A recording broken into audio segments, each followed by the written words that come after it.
So Palworld was a game that was announced back in 2021 and everyone had about the same opinion. This game looks fake. There's no way it's real.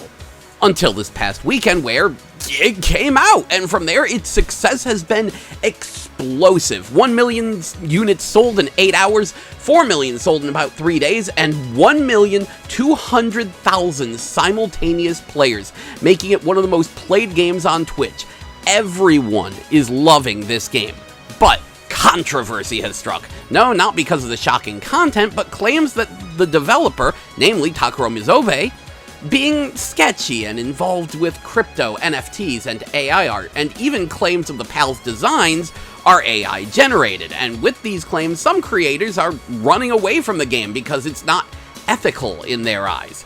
So let's get a few things out of the way. First of all, crypto is not inherently evil and has its uses, like when an oppressive government tries to stop a protest by freezing the bank accounts of all the protesters. Cryptocurrency was the only way the protesters could receive donations, and the government couldn't do anything about it because the wallets were anonymized. The problem is that there are too many currencies, which all serve no purpose. But the head of Pocket Pair, the developers of the game, didn't make a cryptocurrency. He made a crypto exchange called CoinCheck, i.e. a place where you go to convert your crypto between currencies and real money. In fact, he apparently made the largest one in Japan. Now, mind you, crypto exchanges can be scams, but they aren't inherently scams. Also, he sold the exchange to the Monex group back in 2018, so he isn't even involved with that anymore anyway.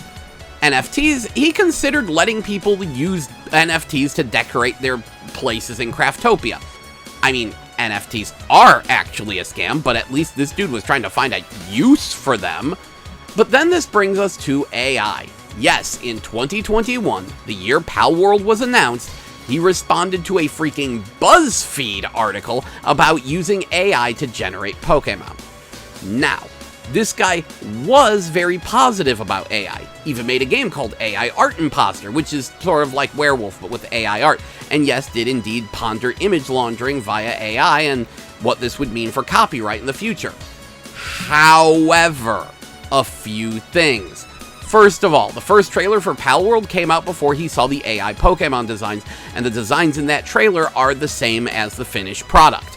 Secondly, look at these designs. This was the best AI could do back in 2021 when this game started development. These are not good designs and not up to the quality of what is seen in Palworld. Third, even if AI did generate these designs, a human would need to model them, rig them, and animate them. Lastly, you ever look up the credits for Palworld? Like, more than a third of the staff are artists. No one lost their job over this.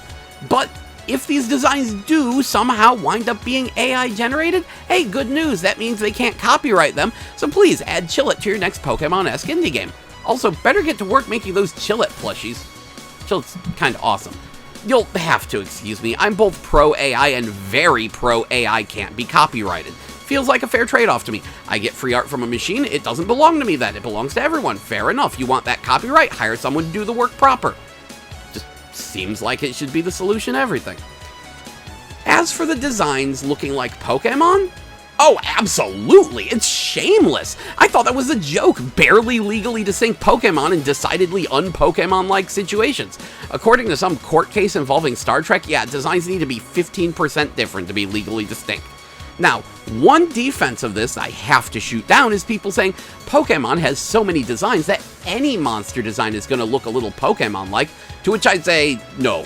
See, the problem is that too many modern monster training games are just copying Pokemon in both art style and gameplay. Honestly, it drives me nuts because back in my day, we had monster training games with different art styles and designs. Look at Digimon, Monster Rancher, Azure Dreams, Jade Cocoon, and Dragon Seeds. Those games are way different from Pokemon design-wise. Shoot, where's my Beast Wrestler-inspired dark cyberpunk monster training game involving genetically engineered bio-monsters? I think one of my favorite comments I saw on Twitter was someone saying that the people who like Palworld need to educate themselves on Pokemon ROM hacks, because fans have been making better versions of Pokemon for years, so why buy a creatively bankrupt AI-generated game? Because vaguely pseudo-stolen artwork is bad, But stealing the entire code base and gameplay of a game is totally fine unless creatively bankrupt? After getting torn apart, they admitted to having only seen 5 minutes of Palworld footage. No, see, here's the thing.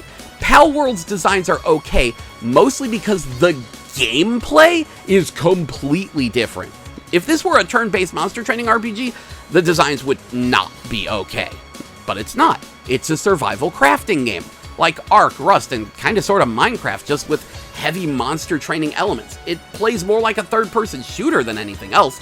It's not a better Pokemon, it's a fresh twist on Pokemon. So ROM hacks wouldn't scratch that same itch.